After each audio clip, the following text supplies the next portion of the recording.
दोस्तों, यदि मैं आपको धमकी दूं, यदि आप किसी उग्रवादी के संपर्क में आए तो मैं एनआईए से जांच करवा के आपको जेल में डाल दूंगा। आपको कैसा लगेगा? ऐसे में तो आप मुझे खुद ही जेल में डाल दोगे। लेकिन यही बात मैं यदि चुनाव प्रचार प्रसार करते समय कहता तो मुझे जेल की सज़ा नहीं होती है, केवल मेरा 48 घंटे के लिए चुनाव प्रचार प्रसार करने का काम बंद कर दिया जाता। केवल इतना सा काम चुनाव आयोग करता है। जब मुझे इतनी सी सज़ा मिल रही है तो मैं आगे गलती करना बंद क्यों करूँगा? मैं तो ये गलती दोहराने के लिए बिल्कुल तैयार हूँ। मुझे पता है मेरी जबान में कोई लगाम नहीं रहेगा। ठीक है, आज की न्यूज़ इसी से रिलेटेड है। असम के एक मिनिस्टर हैं बीजेपी के, उन्होंने बीपीएफ बोडोलैंड पीपुल्स फ्रंट के एक नेता हैं, चीफ हैं हग्रमा मोहिलहरी, इनके खिलाफ में एक स्टेटमेंट दिया था। यदि ये एक्सट्रीमिस्ट के कांटेक्ट में आते हैं या फिर उनसे इंगेज रहते हैं तो मैं एनआईए से जांच करवाऊंगा और जेल में डालूंगा इनको, ऐसा इनका कहना था। तो एक प्रकार से इन्होंने चुनाव आचार संहिता का उल्लंघन किया था। इसी के चक्कर में चुनाव आयोग ने इनका जो कैंपेन है 48 घंटे के लिए चुनाव प्रचार प्रसार जो है बंद कर दिया है। लेकिन जब इन्होंने बिना शर्त के माफ़ी मांगी, अनकंडीशनल अपोलॉजी मांगी और एश्योरेंस दिलाया अब किसी ऐसी गलती नहीं करेंगे, तो इसकी सज़ा को कम भी कर दिया, 24 घंटे कर दिया। ये ऐसी छोटी छोटी सजाएं यदि नेताओं को दोगे तो नेता कैसे सुधरेंगे? चुनाव में खड़े होते ही उनकी अपराधी प्रवृत्ति झलक जा रही है, तो आगे ये लोग क्या करेंगे? अपराध को कम करेंगे कि जब खुद ही ये अपराधी प्रवृत्ति के हैं तो? दोस्तों, दूसरी न्यूज़ है छत्तीसगढ़ के सुकमा ज़िले से, जहां पर सुकमा एनकाउंटर में 5 सिक्योरिटी मैन मारे गए हैं। भारत की सीमा में आतंकवाद और भारत के अंदर नक्सलवाद, माओवाद, ये कब ख़त्म होगा नहीं कह सकते। देखो दोस्तों, नक्सलवाद और जो माओवाद है ना, ये कोई अलग से पैदा नहीं होते हैं, ये हमारे बीच के ही लोग बनते हैं। ऐसे लोग गरीब और सताए हुए रहते हैं, किनके द्वारा? सरकार के द्वारा, बड़े बड़े आदमियों के द्वारा, बड़े लोगों के द्वारा। जब ये न्याय के लिए तड़पते हैं, पुलिस के पास जाते हैं, सरकार के पास जाते हैं और न्याय नहीं मिलता है, ऐसी कंडीशन में ये उठाते हैं हथियार और बन जाते हैं नक्सलवाद और माओवाद। ठीक है, कभी भी ये गांव वालों को या फिर नॉर्मल पीपुल्स को नुकसान नहीं पहुंचाते हैं, ये हमेशा नुकसान पहुंचाते हैं नेताओं को और पुलिस पर्सनल को। अब नेता लोग जब पुलिस पर्सनल को सामने कर देंगे तो सबसे पहले तो पुलिस पर्सनल ही मरेंगे ना, नेता लोग तो बाद में मरेंगे।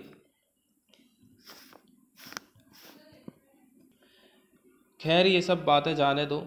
इसके लिए छत्तीसगढ़ सरकार ये काफ़ी अच्छे कदम उठा रही है कि ये लोग वापस अपनी नॉर्मल लाइफ में आ सकें। जैसे कि इनको नौकरी देने का भी प्रावधान सरकार ने कर दी है कि यदि अपनी नॉर्मल लाइफ में आते हैं तो कम से कम हम इनको नौकरी देंगे ताकि ये अपना रास्ता को छोड़ सकें।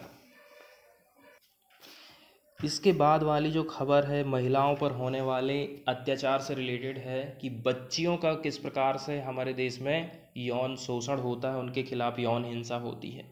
तो इसको रोकने के लिए 2012 में पॉक्सो एक्ट लाया गया था। ये खबर मेरठ की है। मेरठ में एक माइनर गर्ल है जिसका गैंग रेप किया गया है। इसी के चक्कर में 2 लोगों को अरेस्ट किया गया है। तो पॉक्सो एक्ट के बारे में हम थोड़ी सी जानकारी हासिल कर लेते हैं।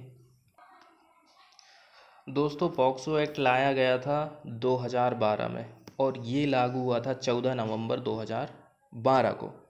पॉक्सो एक्ट बच्चों के प्रति यौन उत्पीड़न, यौन शोषण और पोर्नोग्राफी जैसे जघन्य अपराधों को रोकता है और इसको बनाया था महिला और बाल विकास मंत्रालय ने। लेकिन इसमें 2012 के इस एक्ट में कुछ कमियां थी, जैसे कि यदि महिला या फिर बच्चे की योनि में अन्य अंग या फिर वस्तु डालते हैं तो वो बलात्कार की श्रेणी में नहीं आता था। इसी के चक्कर में 2019 में इसमें संशोधन करने की बात छिड़ी थी। ठीक है, इस कमी को दूर करने के लिए। इसके साथ साथ में समय सीमा जो थी उसको भी लिमिटेड कर दिया गया कि हमें जो है सही टाइम में न्याय दिलाना चाहिए। 2 महीना के भीतर जांच पूरी हो जाए और 1 साल के भीतर जो मुकदमा चल रहा है वो ख़त्म हो जाना चाहिए। कितने सारे केस तो पेंडिंग है, और ऐसे ही केस पेंडिंग है सोच के लोगों का पुलिस के प्रति, सरकार के प्रति विश्वास उठ जाता है, और वो यहाँ तक कि रिपोर्ट तक दर्ज नहीं करते कि रिपोर्ट भी करने से क्या होगा, कुछ नहीं होगा, सामने वाले को सज़ा नहीं मिलेगी, ज़िंदगी बीत जाएगी लेकिन उसको सज़ा नहीं मिलेगी। और जो नया संशोधन करने की बात इसमें कही गई थी वो ये है कि यौन से जुड़े जितने भी अपराधी हैं ना, उनका एक रिकॉर्ड रखो। इसके अंतर्गत 6,20,000 अपराधी हैं, और कभी यदि ये कहीं पर रोजगार पाते हैं तो इससे हमें इस अपराध को रोकने के लिए एक प्रकार से जानकारी मिल जाती है, डेटा मिल जाता है। लेकिन एक बात है जो पॉक्सो एक्ट की आलोचना करता है, कौन सी बात है, कि कोई भी व्यक्ति 18 साल से कम उम्र वाली लड़की के साथ में यदि संबंध बनाता है तो वो भी यौन अपराध कहा जाएगा। अब 2 लड़का और लड़की हैं, आपस में लव करते हैं और गलती से यदि संबंध स्थापित कर लेते हैं, 18 साल से कम इनकी उम्र है, तो ये भी एक बलात्कार माना जाएगा। ये तो गलत बात है ना, इसका तो बिल्कुल विरोध होना चाहिए ही, और इसका विरोध हो भी रहा है। और एक बात ये दोस्तों, मेरा कहने का मतलब ये नहीं है कि संबंध बनाना अच्छी बात है, मेरा केवल ये कहना है कि इस कानून का गलत इस्तेमाल भी हो सकता है। ठीक इसी पॉइंट को लेकर द हिंदू में एक एडिटोरियल भी आया था जिसमें इस पॉइंट को बड़े ज़ोर शोर से उठाया गया था कि ये कैसे हो सकता है। इसके बाद वाली जो न्यूज़ है वो है हरियाणा से एक फार्मर है, इंजर्ड हो गया है, प्रोटेस्ट कर रहे थे ये लोग हरियाणा के सीएम के खिलाफ में। तो देख लेते हैं हम कौन कौन से कृषि कानून हैं और क्यों किसान इनका विरोध कर रहे हैं, क्या किसानों की मांगे हैं। दोस्तों, सबसे बड़ी डिमांड होती है किसानों की रेट को लेकर कि हमें अपनी फसल का एकदम सही दाम मिलना चाहिए। आने वाले टाइम में, और लगभग पिछले 10 साल से ना किसानों का साथ मौसम बिल्कुल भी नहीं दे रहा है। कभी ज़्यादा पानी गिर जाता है, कभी कम पानी गिर जाता है, कभी ओला पड़ गया, कभी तुषार पड़ गया, कभी कभी तेज़ हवाएं चलती हैं तो उससे खड़ी फसल जो रहती हैं वो गिर जाती हैं। इसकी मार उनको और भी ज़्यादा पड़ती है। इस चक्कर में क्या होता है, जो पैसा उन्होंने लगाया है, जो लागत उन्होंने लगाया है, वो तक उनकी नहीं निकल पाती है।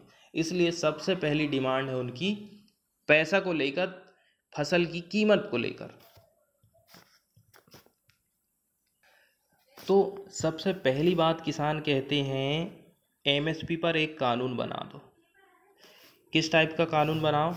कानून ऐसा बनाओ कि एमएसपी से कम कीमत में कोई भी ना खरीदे, मंडी भी ना खरीदे, और जो प्राइवेट प्लेयर हैं या फिर प्राइवेट बिचौली व्यापारी जो भी हैं वो भी एमएसपी से कम में ना खरीद सकें। पहला कानून तो आप इस पर लाओ।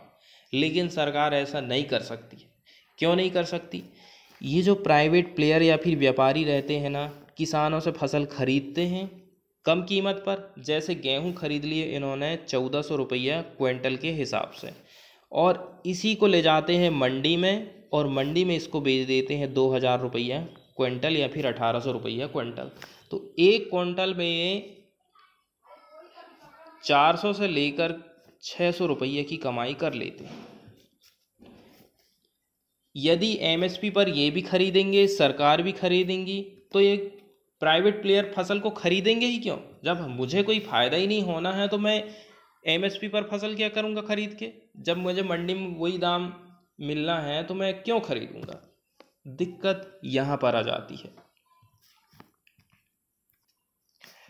और एक बात है दोस्तों जिसे मैं आपको बताना चाहता हूँ, मैं अपने गांव की बात बता रहा हूँ, मैं अपने खुद का अनुभव शेयर कर रहा हूँ।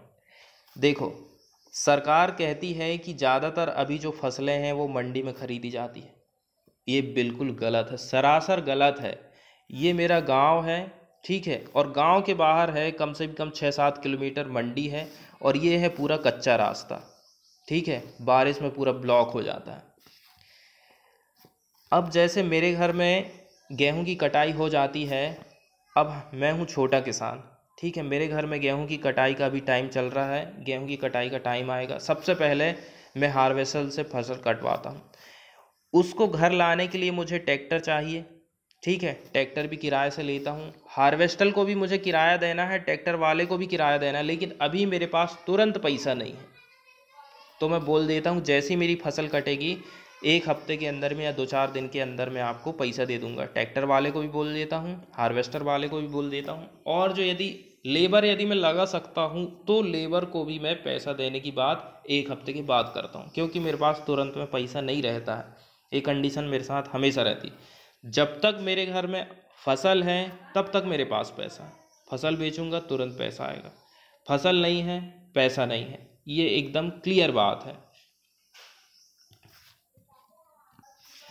अब बारी आती है कि कौन कौन इसको खरीदता है। एक तो मंडी में यहाँ पर भी माल बिक रहा है, और यहाँ पर भी जो है माल बिक रहा है जो कि प्राइवेट व्यापारी लोग खरीदते हैं, ठीक है।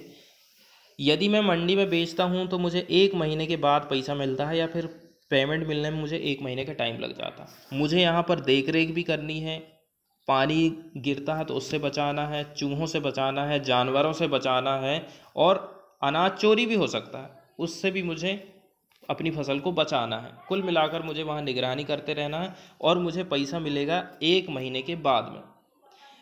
लेकिन मुझे तो ट्रैक्टर वाले को 1 हफ्ते में ही पैसे देना है, या फिर कल या परसों में पैसे देना। हार्वेस्टर वाला मेरे सामने खड़ा है, पैसे मांग रहा, तो मैं उसको कैसे दूंगा? उसके लिए मैं तुरंत ही गांव के व्यापारी को, जो खरीदी करता है फसल, उसको मैं अपनी फसल को बेच देता हूँ। ज़्यादातर किसान गांव में ही अपनी फसल को बेच देते हैं, मंडी बहुत ही कम लेके जाते हैं। मंडी कौन लेके जाता है? बड़े किसान लोग जाते हैं, गांव के पटेल लोग लेके जाते हैं, जिनके पास ज़्यादा अनाज है, जिनके पास पैसा है। अभी पैसा है, मैं अभी अभी सब कुछ दे सकता हूँ। हमारी खुद की हार्वेस्टर है, खुद की ट्रैक्टर है, हमें पैसा किसी को देना नहीं है, हम आराम से मंडी में अनाज बेचेंगे। तो ये कहानी है कि ये बिल्कुल गलत बात है कि केवल मंडी में अनाज बेचा जाता है। अब बल्कि सरकार व्यापारियों के लिए रास्ता सरल कर रही है, इनको रजिस्ट्रेशन की अब ज़रूरत नहीं पड़ेगी। सरकार सुविधाएं किसान को नहीं बढ़ा रही हैं, सुविधाएं बढ़ाई जा रही हैं। ये जो व्यापारी हैं ना, इन लोगों की सुविधाएं सरकार बढ़ा रही है। देखो, एक और रीज़न है जो सरकार प्राइवेट प्लेयर को सामने ला रही है। पहला रीज़न ये है कि सरकार के पास भंडारण की सुविधा नहीं है, ठीक है।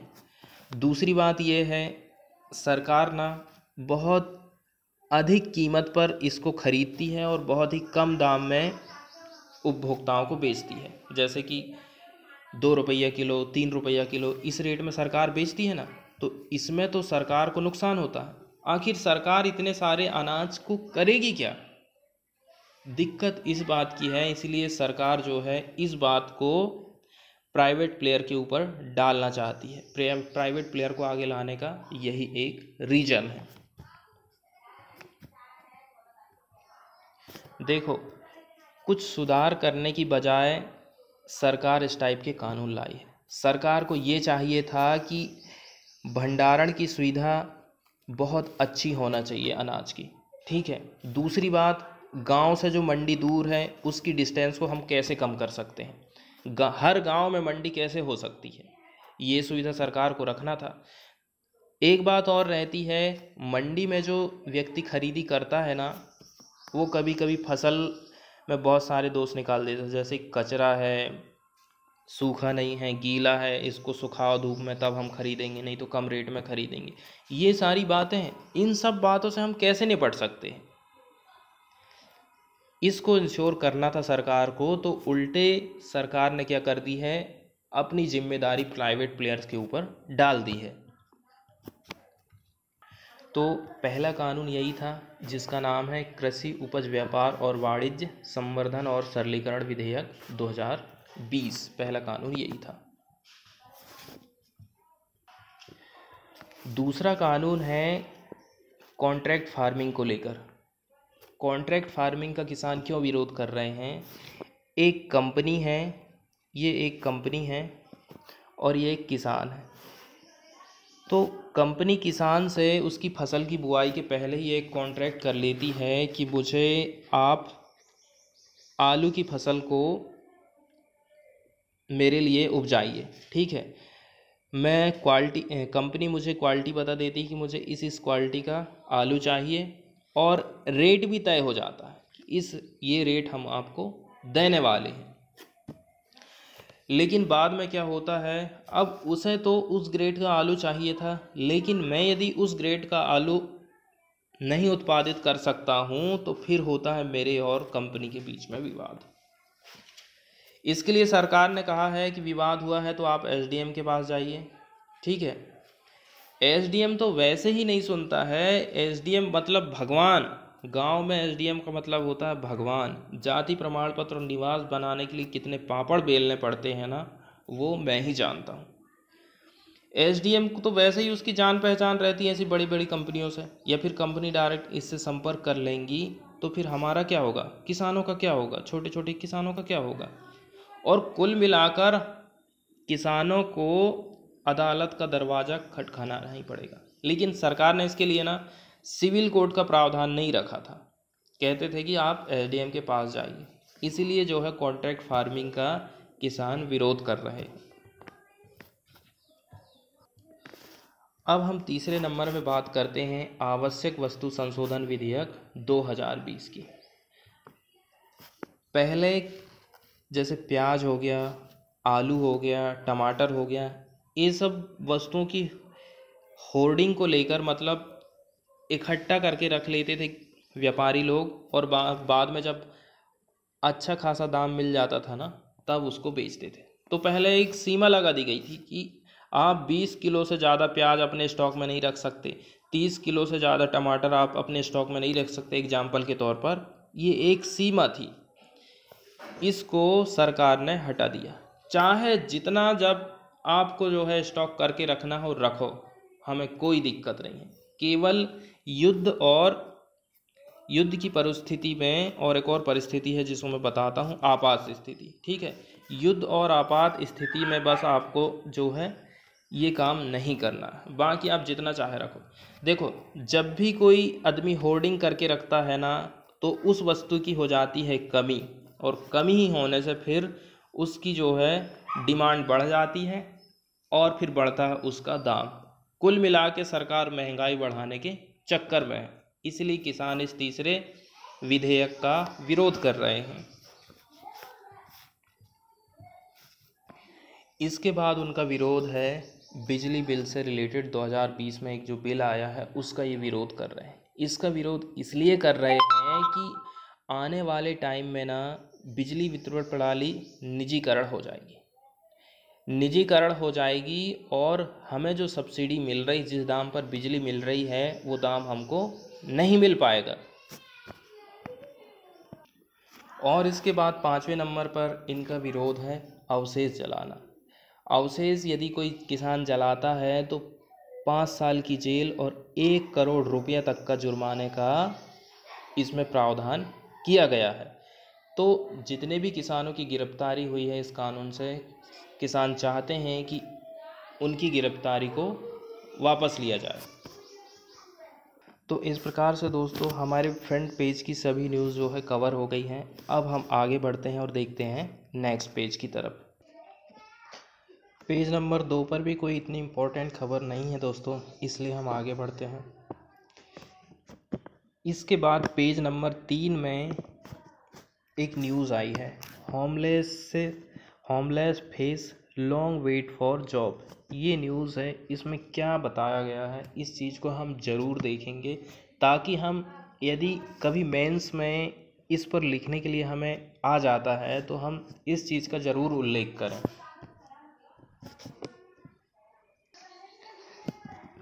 तो जो होमलेस लोग हैं वो वेट कर रहे हैं लंबे समय से, किसका, जैब का मतलब जो इंजेक्शन लगाई जाती या फिर जो डॉक्टर्स की फैसिलिटी है उसको ये नहीं पा रहे हैं, क्योंकि इनके पास एज प्रूफ नहीं है।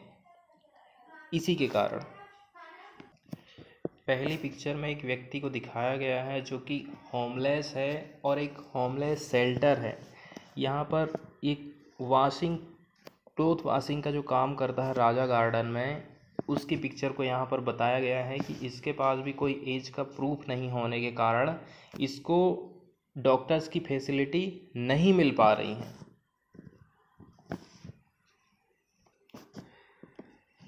एक व्यक्ति का यहाँ पर नाम बताया गया है और बताया गया है कि ये कहाँ पर काम करते हैं। तो ये Delhi urban shelter improvement board में केयर टेकर का काम करते हैं और इनका नाम है मोहम्मद जासिन। ये 2 प्रकार की प्रॉब्लम को फेस कर रहे हैं। सबसे पहली तो है अब्सेंस ऑफ एज प्रूफ। इनके पास अपनी आयु को प्रमाण करने का कोई सबूत नहीं है, एज का इनके पास कोई प्रूफ नहीं है होमलेस होने का। और इसी के चक्कर में इनको नहीं लग सकती है वैक्सीनेशन लगवाने में इनको प्रॉब्लम जा रही है। अब इनका ये कहना है कि मैंने 14 लोगों की एक लिस्ट भेजी, जिनमें से केवल 3 के पास आधार कार्ड था। मैंने केवल अंदाज से केवल देखकर कि इनकी उम्र 50 साल होगी, इनका नाम भेज दिया था। लेकिन अब 3 के पास ही आधार कार्ड है और बाकी के पास आधार कार्ड या फिर कोई एज प्रूफ नहीं है, तो फिर इनको वैक्सीनेशन या फिर सुविधा कैसे मिलेगी? यहाँ पर क्वेश्चन उठता है। और ये जो शेल्टर रहते हैं ना, यहाँ पर कौन आता है? ऐसे लोग जिनके लड़के से लड़ाई हो गई है, जिनकी बहू से लड़ाई हो गई है, ऐसे लोग ही जो है इस प्रकार के शेल्टर में आकर रहते हैं, जिनकी उम्र 60 है, 70 साल है। ठीक है, लेकिन यदि एज को प्रूफ करने का कोई इनके पास सबूत नहीं है तो इनको डॉक्टर की फैसिलिटी या फिर अभी जो वैक्सीनेशन का प्रोग्राम चल रहा है उस सुविधा का लाभ ये लोग नहीं ले पा रहे हैं, ये इनका कहना है। अब कुछ लोगों का ये कहना है कि मैं अभी ठीक हूँ, मुझे अभी वैक्सीनेशन की ज़रूरत नहीं है। यदि मैं वैक्सीनेशन लगवाने के लिए जाता हूँ और मुझे कुछ हो जाता है तो उसका क्या होगा? कुछ ऐसी भी चिंताएं हैं यहाँ पर रहने वाले लोगों की। इसके लिए केवल एक ही हल है कि केवल मुझे नहीं, सबको वैक्सीन मिलना चाहिए, ऐसा वहाँ के लोगों का कहना है। अब एक व्यक्ति हैं राजन सिंह, वो कहते हैं कि मैं 11 साल से जो है इस शेल्टर में रह रहा हूँ, मेरी फैमिली पंजाब में रहती है, लेकिन मेरे सामने समस्या है कि मैं आखिर हॉस्पिटल कैसे करके हॉस्पिटल पहुँचूँगा। ठीक है, इस बात से कोई दिक्कत नहीं है कि सबको वैक्सीनेशन लगना चाहिए, लेकिन हॉस्पिटल जाऊं तो जाऊं कैसे? साधन भी तो होना चाहिए। और यही समस्या है अर्जुन सिंह की, जो कि 55 साल के हैं, जिनको चलने में दिक्कत है और दर्द का ये अनुभव कर रहे हैं। अब एक जो समस्या ये लोग बताते हैं कि किस प्रकार से डिले हो रहा। 17 मार्च की बात है, दीपक कुमार ने 20 लोगों की लिस्ट भेजी वैक्सीनेशन के लिए, लेकिन अभी तक इनको कुछ नहीं सुनाई दिया है किसी अथॉरिटी के द्वारा कि कब आपको वैक्सीनेशन किया जाएगा। सुनील कुमार जो कि एक एनजीओ चलाते हैं और ये ऐसे लोगों को वैक्सीनेशन करवाने का काम करते हैं जो होमलेस हैं, उनका भी ये मानना है कि एज का कोई प्रूफ नहीं होना, उनकी पहचान का कोई प्रूफ नहीं होना, ये बहुत बड़ा हर्डल है, बहुत बड़ी समस्या है। अब दूसरी बात जो ये बताते हैं, दूसरी प्रॉब्लम ये बताते हैं कि वैक्सीन लगवाने के लिए तो ठीक है कि वैक्सीनेशन करवाने आप जा रहे हो, लेकिन पोस्ट वैक्सीनेशन के बाद में आपको कुछ केयर करना है ना, जैसे कि ड्रग्स है, लिकोर है और इनएडिक्वेट न्यूट्रिशियस है। आपको इन सब से बचना है। आपको अच्छा जो है न्यूट्रिशियन फूड लेना है, पोषण आहार लेना है, ड्रग से बचना है, दारू नहीं पीना है, आपको इन सब चीज़ों से बचना है। ये भी एक समस्या है। तो ये उन तबकों की खबरें हैं दोस्तों जो कि न्यूज़ में नहीं दिखाई जाती हैं। आपको ऐसी खबरें बहुत ही कम न्यूज़ चैनल दिखाते हैं। ठीक है, तो एक ऐसा ये पिछड़ा हुआ वर्ग है, या फिर जो ऐसा है वर्ग है जो कि विकास से छूट गया है, दूर हो गया है, उसकी ये खबरें हैं। वो लोग कौन कौन सी प्रॉब्लम को फेस कर रहे हैं, इंडिया में वैक्सीनेशन प्रोग्राम चल रहा है तो उसमें कौन कौन सी समस्याएं जा रही हैं, उसमें भी सबसे ज़्यादा ऐसे लोग, इनको क्या क्या समस्याएं जा रही हैं, उससे रिलेटेड ये आर्टिकल है। इसको हमने देख लिए हैं। इसका उल्लेख आप कर सकते हैं मेंस में, जब कहीं भी इस प्रकार की बात का उल्लेख करना हो, जब कभी आपको लगे कि इसको हम लिख सकते हैं तो आप ज़रूर लिखिए इस बात को। इसके बाद अगले पेज पर राजस्थान से एक न्यूज़ है, जिसमें सेंट्रल गवर्नमेंट ने राजस्थान के एक अचीवमेंट पर उनकी प्रशंसा की है। कौन सा अचीवमेंट? एक राशन कार्ड वाली स्कीम है, उसमें उन्होंने कोई उपलब्धि हासिल करी है, इसी के कारण सेंटर ने प्रेस की है राजस्थान की। दूसरी न्यूज़ है उड़ीसा से। उड़ीसा में एक डिस्ट्रीब्यूशन की एक स्कीम थी, जिसकी कुछ बातें सामने आई हैं, उसके बारे में हम दोनों न्यूज़ को देखेंगे।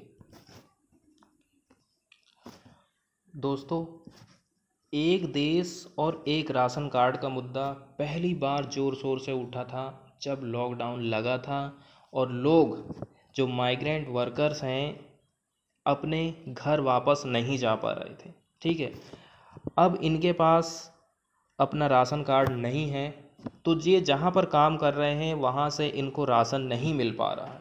सबसे बड़ी प्रॉब्लम ये जा रही थी और बहुत ही ज़्यादा इस मामले ने जोर पकड़ा था। फिर सरकार ने सोचा, आप इंडिया में कहीं भी रहो, आपको राशन मिल जाएगा आपके उसी राशन कार्ड से। एक ही राशन कार्ड पूरे ऑल इंडिया में वैलिड होगा। ये इस बात की कमी को महसूस किया सेंट्रल गवर्नमेंट ने। बात ऐसी हो जाती है जैसे कि मैं मध्य प्रदेश से छत्तीसगढ़ काम करने आता हूँ, मेरे पास मध्य प्रदेश का राशन कार्ड है, तो मुझे छत्तीसगढ़ की राशन की दुकान में उचित मूल्य की जो दुकान होती है वहाँ कम कीमत पर अनाज नहीं मिलेगा।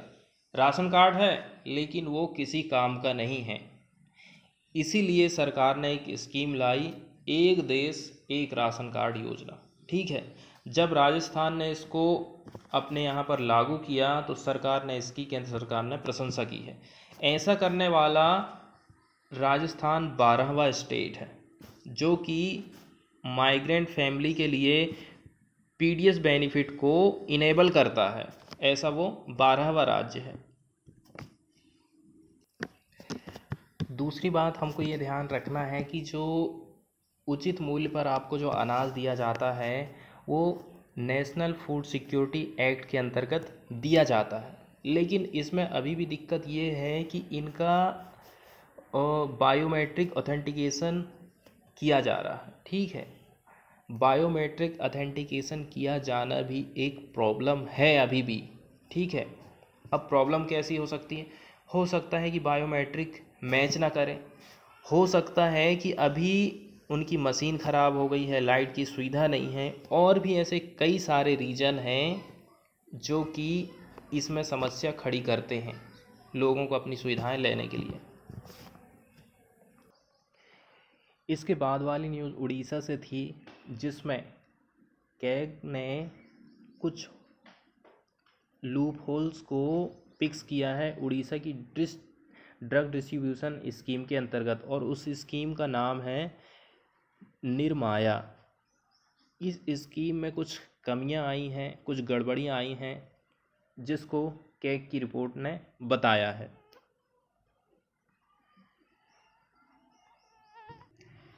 इसमें ये बात शामिल आई है कि ये जो निर्माया स्कीम है बहुत ही ज़्यादा वांटेड, मतलब जो जिसकी बहुत ज़्यादा प्रशंसा हो रही थी, जिसमें मेडिसिन को फ्री में डिस्ट्रीब्यूट किया जाता है।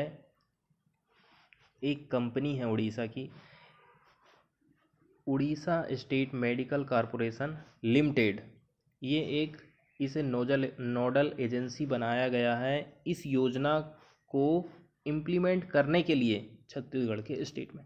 लेकिन ये जो है फेल हो गई है टाइमली प्रोक्योरमेंट करने में, और दूसरा सप्लाई ऑफ ड्रग में, ठीक है। तीसरी बात इक्विपमेंट और इंस्ट्रूमेंट ऑफ हेल्थ इंस्टीट्यूशन, ठीक है, एज पर इंसिडेंट। इसका मतलब ये हुआ, इस योजना में जो दवाई आपको चाहिए समय में आप उसको प्रोक्योर नहीं कर रहे हो, प्रोक्योर कर भी ले रहे हो तो इस योजना में जो ड्रग्स लग रहे हैं, इक्विपमेंट लग रहे हैं, इंस्ट्रूमेंट लग रहे हैं, इनका आप सही से सप्लाई नहीं कर रहे हो, ऐसा कैग की रिपोर्ट में कहा गया है। कैग का ये कहना है कि शॉर्टेज ऑफ ड्रग्स हो रहा है जो भी हेल्थ के इंस्टीट्यूशन है वहाँ पर, और ड्रग्स जो है बहुत जल्दी ख़त्म हो जा रहे हैं, और दूसरी तरफ आप जो है एक्सपेंडिचर को बढ़ा रहे हो, जो पेशेंट है ना उनके जेब के जो खर्च है वो बढ़ रहा है, ठीक है। ये सब बातें इसमें सामने आई हैं।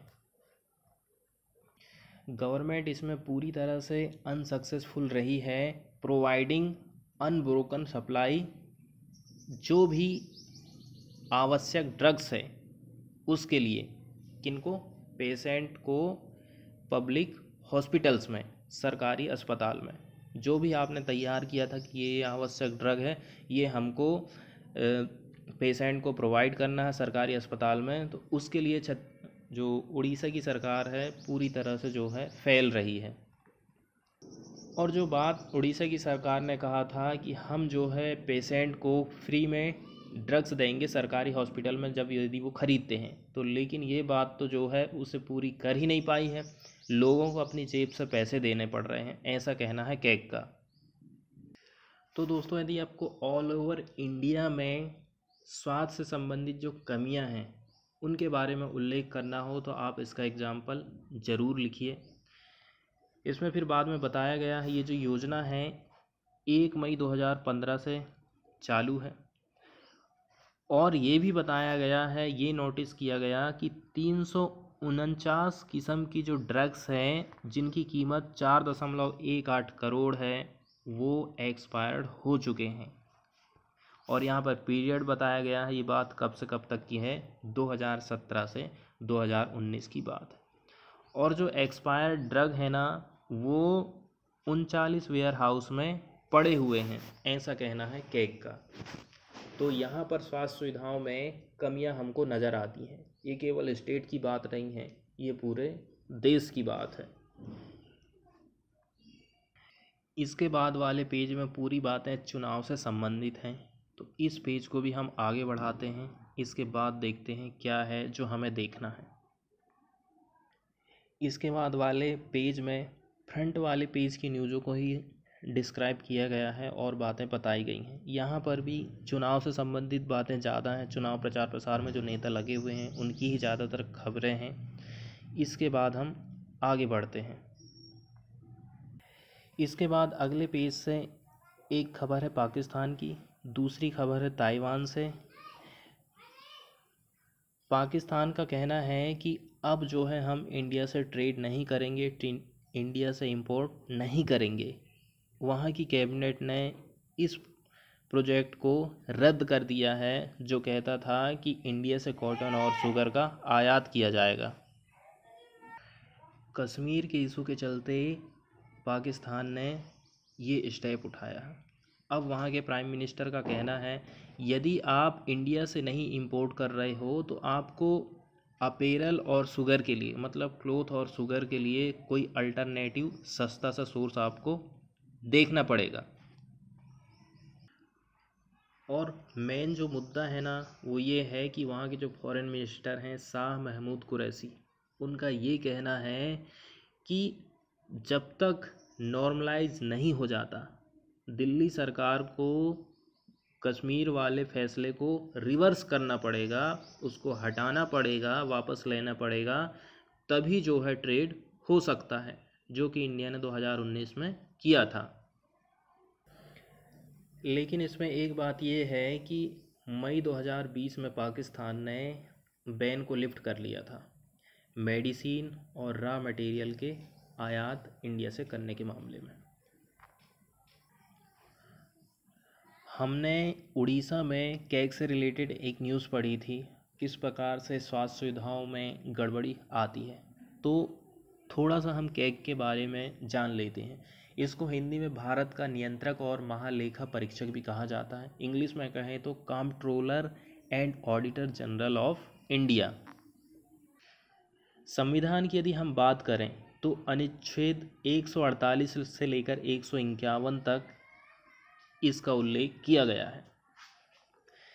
कैग की नियुक्ति करता है राष्ट्रपति, लेकिन उसे पद से संसद के दोनों सदनों के समवेदन पर ही हम हटा सकते हैं, और जिसका आधार क्या होना चाहिए, कदाचार या फिर असमर्थता, तब जाकर ही हम कैग को हटा सकते हैं।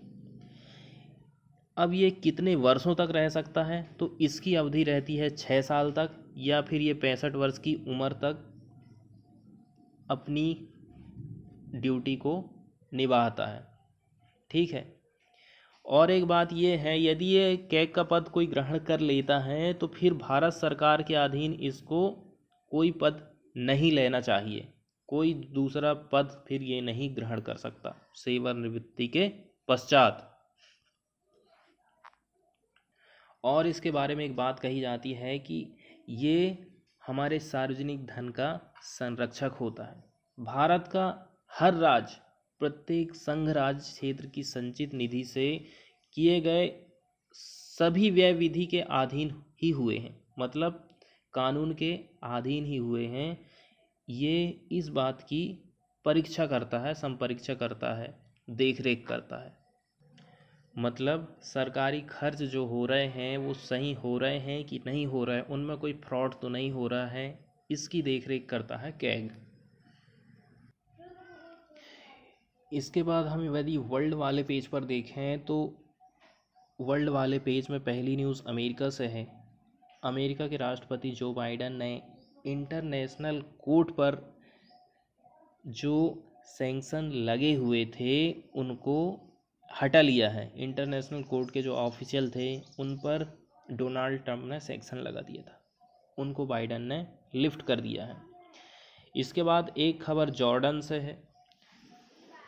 ठीक है, जॉर्डन से क्या खबर है, जॉर्डन में जो किंग के फॉर्मर एडवाइज़र थे और अदर थे उनको अरेस्ट कर लिया गया है सिक्योरिटी ग्राउंड्स के मामले में। दोस्तों, अब यदि हम सबसे इम्पोर्टेंट न्यूज़ देखें, संडे की सबसे स्पेशल न्यूज़ रहती है साइंस एंड टेक्नोलॉजी की। तो आज हम साइंस एंड टेक्नोलॉजी के सभी चीज़ों को देख लेते हैं, क्या क्या चीज़ें आज हमको सीखने को मिल रही हैं। यहाँ पर साइंस की पहली न्यूज़ है दोस्तों, लाइट से रिलेटेड है। लगभग 10 साल पहले रिसर्च करने वाले लोगों ने एक स्टेट ऑफ लाइट को प्रोड्यूस किया था, स्टेट ऑफ लाइट को प्रोड्यूस किया जिसे कहा जाता है बोस-आइंस्टीन कंडेंसेट। ठीक है, जो कि यदि देखा जाए तो क्या है, इफेक्टिवली एक लार्ज सुपर फोटॉन है। किससे मिलकर बना है ये, कई सारे लाइट पार्टिकल से मिलकर ये बना है। इस लाइट की बात की जा रही है जो कि वैज्ञानिकों ने 10 साल पहले बनाया था। लेकिन अब हम यदि वर्तमान की बात करें तो एक यूनिवर्सिटी है, यूनिवर्सिटी ऑफ बोन साइंटिस्ट। ठीक है, ये यूनिवर्सिटी है, यहाँ के वैज्ञानिकों का ये कहना है कि अब जो है वो ट्रांजिस्ट हो रहा है, जो चीज़ हमने बनाए थे उसकी फेज़ जो है ट्रांजिशन हो रहा है उसमें, किसमें, ऑप्टिकल बोस-आइंस्टीन कंडेंसेट में, और उसको इन्होंने नाम दिया है ओवर डैम्प्ड फेज़। ये नाम इन्होंने दिया है कि उस अवस्था में जो हमने बनाए थे अब वो जो है परिवर्तित हो रहा है। और ये जो शोध किया गया है वो किससे रिलेवेंट है, वो है इनक्रिप्टेड क्वांटम कम्युनिकेशन से संबंध रखती है। इसका मतलब ये है, यदि कम्युनिकेशन को हम विद्युत चुंबकीय के द्वारा इनक्रिप्टेड कर दें और तब हम यदि कम्युनिकेशन करते हैं तो वो हो जाएगा इनक्रिप्टेड क्वांटम कम्युनिकेशन। अगली जो स्टडी है वो चूहों से रिलेटेड है। चूहों से रिलेटेड स्टडी ये है कि जितना क्लोज हम मानते हैं कि चूहों का दिमाग और हमारा दिमाग है, उससे कहीं ज़्यादा है समानता। उनका ये कहना है कि चूहों का भी जो है मतिभ्रम होता है। ठीक है, ये जो वर्ड यहाँ पर लिखाना है इसका मतलब होता है मतिभ्रम। उनके माइंड में भी मतिभ्रम की स्थिति उत्पन्न होती है। अब जो रिसर्चर है उनका ये कहना है कि इनकी जो हेल्प है इस स्टडी में किसने किया, एक कंप्यूटर गेम में, जिसका मानना है कि ये दोनों ही mice and people can play, एक कंप्यूटर गेम ने इनकी सहायता की है। ठीक है, अब इन्होंने सिमिलरिटी को इस्टेब्लिश कर दिया माइस और ह्यूमन के ब्रेन से। ठीक है, किससे, मतिभ्रम को। तो उनका ये कहना है कि जैसे हमें मतिभ्रम होता है वैसे ही चूहों को भी मतिभ्रम होता है। और आगे के लिए ये बताया गया है, इस स्टडी का प्रयोग हम एक बीमारी है जिसे सिंजोफ्रेनिया कहा जाता है, इसकी थेरेपी में हमको मदद मिल सकती है। ठीक है, इस बीमारी में दिमाग के सोचने की जो कैपेसिटी है घट जाती है। अगली साइंस से रिलेटेड इम्पोर्टेंट न्यूज़ है कि कैसे एशियन जो रेगिस्तान है वहाँ की डस्ट समर में जो मानसून आता है उसको इन्हेंस करा सकती है या फिर बढ़ा सकती है। इसमें ये कहा गया है कि जो डस्ट स्वार्म्स रहता है, मतलब जो झुंड रहता है, वो कैसे नमी को लाती ले जाती है, नमी को कैसे एक जगह से दूसरी जगह ट्रांसपोर्ट करती है, किस प्रकार से रेन की जो मात्रा है, क्वांटिटी है, उसको बढ़ा सकती है और कैसे ये रेनफॉल करा सकती है, इसके बारे में एक स्टडी आई है।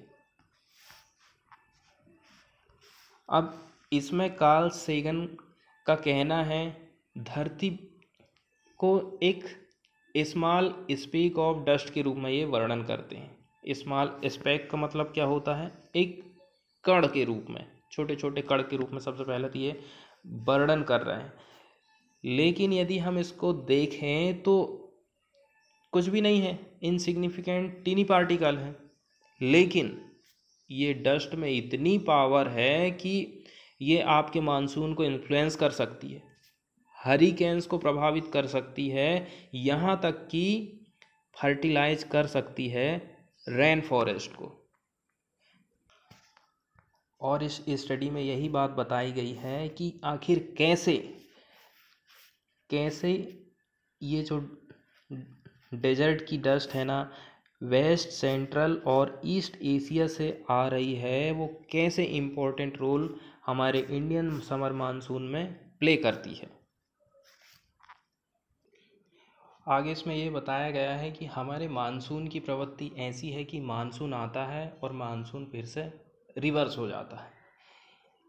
और यही चीज़ जो है, ठीक है, winds in West Asia to produce more dust, और यही जो चीज़ है वेस्ट एशिया में और भी ज़्यादा डस्ट को प्रोड्यूस कर सकती है।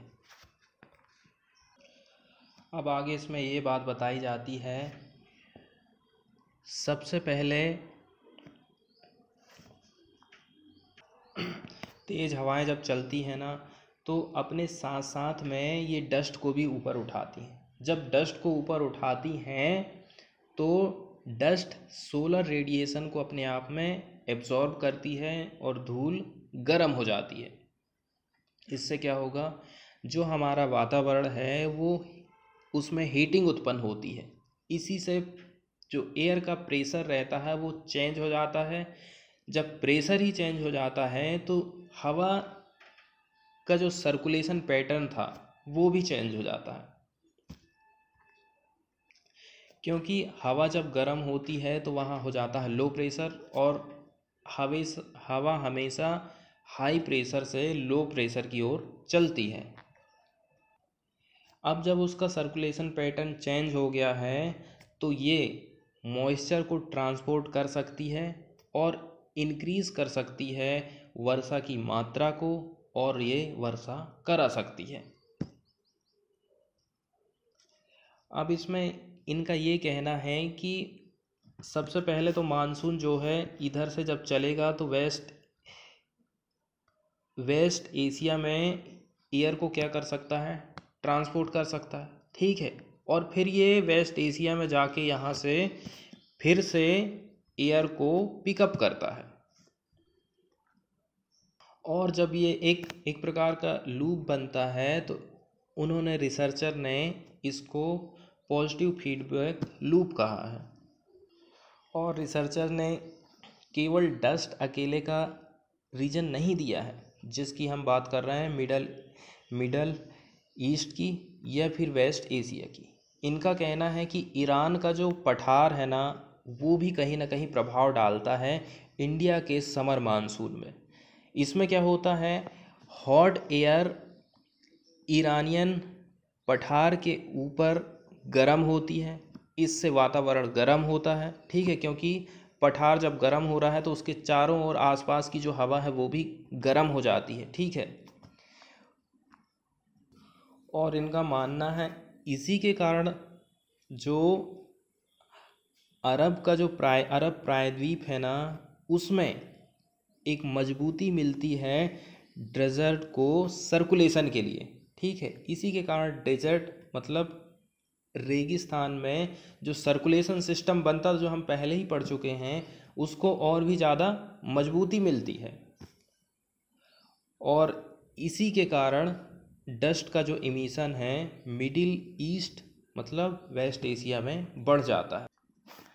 अब इसके बाद में इन्होंने एरोसॉल का एग्जाम्पल दिया है कि किस प्रकार से एरोसॉल का एक जगह से दूसरी जगह ट्रांसपोर्ट होता है।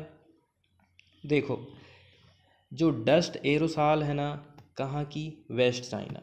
जैसे कि यहाँ पर एग्जाम्पल दिया जाता है टकलामाकन डेजर्ट और गोबी डेजर्ट। अब ये जो चीज़ है एरोसॉल, ये यहाँ से किधर ट्रांसपोर्ट होती है, ईस्टवार्ड या फिर ईस्टर्न चाइना में, और ईस्ट एशिया समर मानसून को ये प्रभावित करेगी। अब ये जिधर ट्रांसपोर्ट हो जा रही है उसी एरिया का ये क्या है, प्रेशर को कम कर देती है। जब वहाँ प्रेशर लो हो जाता है तो हाई प्रेशर वाली हवाएं उधर चलने लगती हैं और वर्षा की जो संभावना है उसको बढ़ा देती हैं। अब यहाँ पर बात बताई जाती है साउथ वेस्ट यूनाइटेड स्टेट की। इनका कहना है यहाँ पर छोटे छोटे डेजर्ट हैं जो कि प्रभाव डाल सकते हैं नॉर्थ अफ्रीकन मानसून जो कि इधर आता है, ठीक है। लेकिन जब इनसे ये पूछा गया कि यदि व्हीकल के द्वारा, माइनिंग के द्वारा, कंस्ट्रक्शन काम के द्वारा यदि डस्ट उत्पन्न करते हैं हम, इस जैसे हमारे इंडिया में होता है, पॉल्यूशन के कारण यदि कोई डस्ट उत्पन्न हो रही है तो क्या इससे मानसून आएगा? तो इनका ये कहना था इससे मानसून आने की बजाय मानसून कम हो जाता है। इन्होंने ये दिया। इनका ये कहना है कि कुछ लोगों का ये भी मानना है कि इससे मानसून बढ़ सकता है, लेकिन हमने इस स्टडी के लिए एक कार्बन मॉडल का इस्तेमाल किया था, तो हमारी स्टडी में ये सामने आया कि यदि आप पॉल्यूशन के द्वारा डस्ट उत्पन्न हो रही है तो उससे मानसून की जो संभावना है वो कम हो जाती है और उससे रेनफॉल घट जाता है। अब इसमें इनसे एक बात ये पूछी गई कि आपने इस चीज़ का अध्ययन करने के लिए डस्ट का ही सहारा क्यों लिया? तो इनका ऐसा कहना है कि हमने डस्ट का ही सहारा इसीलिए लिया, कई लोग तो ये मानते हैं कि डस्ट से क्लाइमेट चेंज होता है। तो इनका ये कहना है कि डस्ट का यदि हम अध्ययन करते हैं, उसको मानसून से रिलेट करते हैं, तो हम ग्लोबल क्लाइमेट चेंज के बारे में अध्ययन कर सकते हैं, मानसून सिस्टम का अध्ययन कर सकते हैं। अब इनका ये कहना है कि ओवरऑल यदि हम देखें ना, तो अलग अलग डेजर्ट की जो डस्ट के पार्टिकल हैं वो हमें सेम ही नज़र आते हैं, लेकिन ऐसी बात नहीं है। अलग अलग केमिकल जो कंपाउंड है अलग अलग डेजर्ट के डस्ट के अलग अलग होते हैं, ऐसा इनका कहना है। डेजर्ट डस्ट का जो एरोसेल रहता है ना, उसकी बात यहाँ पर की गई है। अब इनका ये कहना है कि ये हमारा मध्य एशिया है और ये इधर हो गया नॉर्थ अफ्रीका। तो मध्य एशिया की जो डस्ट है वो ज़्यादा गर्म हो रही है और जो नॉर्थ अफ्रीका है वो हीट एब्जॉर्ब करने के मामले में अलग है। ठीक है, दोनों की कैपेसिटी अलग है। एशिया वाला हिस्सा ज़्यादा एब्जॉर्ब कर रहा है और जो नॉर्थ अफ्रीका है ना, वो डस्ट जो धूप को कम एब्जॉर्ब करता है। आगे इन्होंने ये बात भी बताई है, जैसे कि कोई झील सूख जाती है, अब वहाँ पर बचती है डस्ट और वो धूप को एब्जॉर्ब करती है। ठीक है, सन के रेडिएशन को एब्जॉर्ब करती है। तो क्या ये भी कोई प्रभाव डाल सकते हैं मानसून पर? आगे हम इस पर भी स्टडी करेंगे, ऐसा इनका कहना है। आईआईटी कानपुर की टीम ने एक ऐसी वॉच को डेवलप किया है जो कि टच सेंसिटिव है और जो लोग देख नहीं सकते हैं उनके लिए बहुत ही बढ़िया है। इसमें इसका पिक्चर दिखाया गया है कि ये टाइम बताती है वाइब्रेट होकर। जैसे ही कोई पर्सन इसका जो राइट वाला जो एक आरा टाइप का रहता है ना, बटन टाइप की रहती है, उसको टच करता है तो ये वाइब्रेट होती है और टाइम बताती है। इसमें कुछ समस्याएं बताई गई हैं जो अंधे लोग जो होते हैं ना, उनको टाइम देखने में जो प्रॉब्लम जा रही थी। पहली बात तो ये थी प्राइवेसी को लेकर। घड़ियां जो है आवाज़ करके टाइम बताती थी कि क्या टाइम हो रहा, और दूसरी बात ये थी कि इनका साइज़ बहुत बड़ा होता था। अब इसमें जो टेक्नोलॉजी इस्तेमाल में लाई गई है, तो जो स्पोक को आप दबाते हैं उस स्पोक में टाइम निर्धारित है। जैसे आपने 6 नंबर का स्पोक को दबाया है, टाइम हो रहा 6:15। यदि आपने 6 नंबर के स्पोक को दबाया और वो लंबे टाइम के लिए वाइब्रेट हुआ तो इसका मतलब सही टाइम है। और यदि आपने 3 नंबर को दबाया और वो धीरे से वाइब्रेट हो रहा है, इसका मतलब आप समझ जाएंगे 6 वाला सही है कि 3 वाला सही है। ठीक है, जो लॉन्ग वाइब्रेशन है वो वाला टाइमिंग सही है। इसमें ये घड़ी है ना, बोल के टाइम नहीं बताती है। इनका ये कहना है कि 5 मिनट तक का तो टाइम का जो अंतर है हम बता दे रहे हैं, लेकिन हम एक ऐसा भी रिजोल्यूशन लाएं कि हम 1 मिनट के अंतर को भी बता सकें कि 1 मिनट ज़्यादा हुआ है कि कम हुआ है। और इनका ये कहना है कि खाली टाइम बताने वाली घड़ी नहीं, आपके हेल्थ के पैरामीटर को बताने वाली भी घड़ी जो है डेवलप की जा चुकी हैं। आगे इन्होंने एक और उपकरण का नाम बताया है जिसका नाम है गैनिंग ग्राउंड। ठीक है, इस डिवाइस में क्या क्या रहेगा? वियरेबल हेडसेट रहेगा। ठीक है, जिसको अपन अपने हेड में पहनेंगे। अब इससे कर दिया जाएगा अटैच कैमरा आई को और ग्लोब, जो कि टच सेंसर पर काम करते हैं। अब यहाँ पर एक हैप्टिक वर्ड बहुत बार यूज़ में आया है, जिसका मतलब होता है एक ऐसी टेक्नोलॉजी जो कि अलाउ करती है ट्रांसमिशन, मतलब एक जगह से दूसरी जगह, और रिसीप्शन, दोनों काम जो है टच के आधार पर हो सकें, आपको टच के द्वारा ही इंफॉर्मेशन मिल जाए। ऐसी टेक्नोलॉजी को कहते हैं हैप्टिक टेक्नोलॉजी। अब इन्होंने ये जो टेक्नोलॉजी बनाई है, जिसकी अभी हमने इससे जस्ट पहले बात करे थे, इनका ये कहना, सबसे पहले हम कैमरे को और ग्लोव को कपल कर देंगे। ठीक है, कपलिंग कर देते हैं दोनों की। इससे क्या होगा, जो अंधे व्यक्ति हैं उनको नेविगेशन प्राप्त हो जाएगा, उनको रास्ता मिल जाएगा एक वर्चुअल स्क्रीन के माध्यम से। अब आप आगे इन्होंने ये कहा, यदि हम वर्चुअल स्क्रीन को एटीएम के साथ में या फिर स्मार्टफोन के साथ में कपल कर देते हैं या फिर जोड़ देते हैं, तो वो लोग इनको भी देख सकेंगे जो वो नहीं कर सकते हैं। तो इस प्रकार से यदि हम ज़रूरतमंदों के लिए हमारा विज्ञान काम में आता है, तभी विज्ञान सही मायने में विज्ञान। अगली जो न्यूज़ है वो डिप्थीरिया रोग से है। डिप्थीरिया रोग में सांस लेने में कठिनाई जाती है। तो इंडिया, यूके और रसिया, 3 देशों के वैज्ञानिकों ने इसके कारण का पता लगाया। इसके लिए उन्होंने 502 जीनोम इकट्ठे करे, 16 कंट्री में अपनी स्टडी की, और ये इन्होंने 122 साल के जो बैक्टीरियम हैं, ठीक है, उससे भी ज़्यादा उसको कलेक्ट करा, जिसके कारण डिप्थीरिया जो है होता है। आगे इस स्टडी में ये बताया गया है आखिर ऐसे कौन कौन से रीज़न हैं जिनके कारण ये जो है रोग बढ़ सकता है। इन्होंने रीजन फॉर्मेंटेड मतलब उकसा सकता है या वृद्धि हो सकती है। रीजन इन्होंने ये बताया है अलग अलग डाइवर्सिटी है स्पीस की, ठीक है।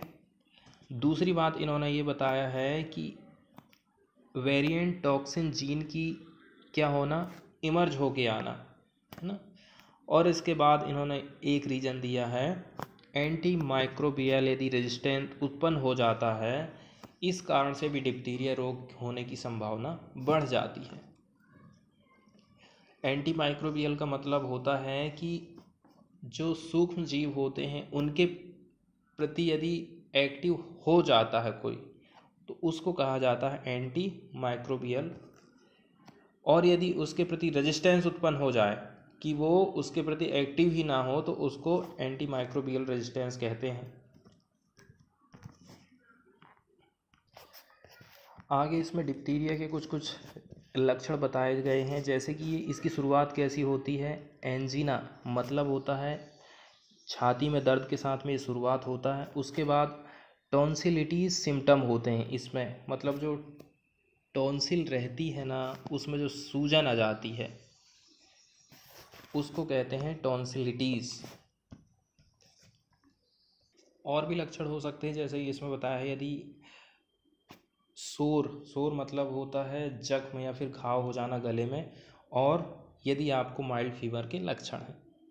अब इसमें डिप्थीरिया टॉक्सिन्स, इसके बारे में रीजन बताया गया है कि inflammation of heart muscle. Inflammation का मतलब क्या हुआ, यदि हमारे हृदय की जो मसल्स हैं वो सूजन होने लगे उनमें, तो इससे डेथ तक हो सकती है यदि आप सही टाइम में इलाज नहीं करवाते हो। इसके लिए आपको एंटीटॉक्सिन लेना पड़ेगा और प्रॉपर एंटीबायोटिक्स लेना पड़ेगा, तब जाके आप ठीक हो सकते हैं। अब इसमें एक और चीज़ जो बात हमने पहले करे थे ना कि गले में यदि सूजन या फिर घाव वगैरह है, तो इनका ये मानना है कहीं कहीं पर तो ये लक्षण हमें समझ में भी नहीं आते हैं, लेकिन उनको डिप्थीरिया ज़रूर हुआ है, ऐसा भी होता है। आगे बात बताई जाती है कि इस रोग के लिए जो है वैक्सीन उपलब्ध है, प्रिवेंटेबल। अब डिप्थीरिया जो रोग है वैक्सीन प्रिवेंटेबल डिसीज है। देखो, टॉक्साइड वैक्सीन जो है ना, इसको इनकोड किया जाता है talks gene pathogen of pathogen, ठीक है। पैथोजन का मतलब होता है रोगजनक, जिसके कारण रोग की उत्पत्ति हुई। तो इसको क्या करती है, इलिसिट्स करती है, मतलब ऑब्लिक कराती है, ताकि इम्यून रिस्पॉन्स हमारी बॉडी में हो सके जो टॉक्सिन उत्पन्न हुआ है, और इसको इनकोडेड किया जाता है, ठीक है। आगे ये कहना है कि डिप्थीरिया के लक्षण तेज़ी से दिखाई देते हैं या जब आप अनवैक्सीनेटेड करते हैं या फिर थोड़ी बहुत वैक्सीनेटन देते हैं किसी कम्युनिटी को। अब यहाँ पर बात बताई जाती है कि किस प्रकार से डिप्थीरिया रोग का ट्रेंड पूरे वर्ल्ड में बढ़ रहा है। 2018 का आंकड़ा यहाँ पर दिया गया है 16,651, ठीक है, इतना था। 1996 से 2017 की बात करें तो एवरेज यहाँ पर बताया गया है 8,105 का। और हमारे देश के लिए तो सबसे बुरी बात है, 50% जो केस हैं 2018 में वो हमारे इंडिया से ही आए हैं। अब इसके टाइप्स की बात करी जाती है। जो सी डिप्थीरिया है, इसका जो बैक्टीरिया रहता है, इसके एवोल्यूशन में बहुत ज़्यादा डाइवर्सिटी है, मतलब ये जब ग्रोथ करता है तो इसमें बहुत ही ज़्यादा विविधता है जो कि हमारे इंडिया में पाया जाता है, और इसके बारे में ये कहा जाता है कि ये बहुत ही ज़्यादा स्टेबल है और पावरफुल है।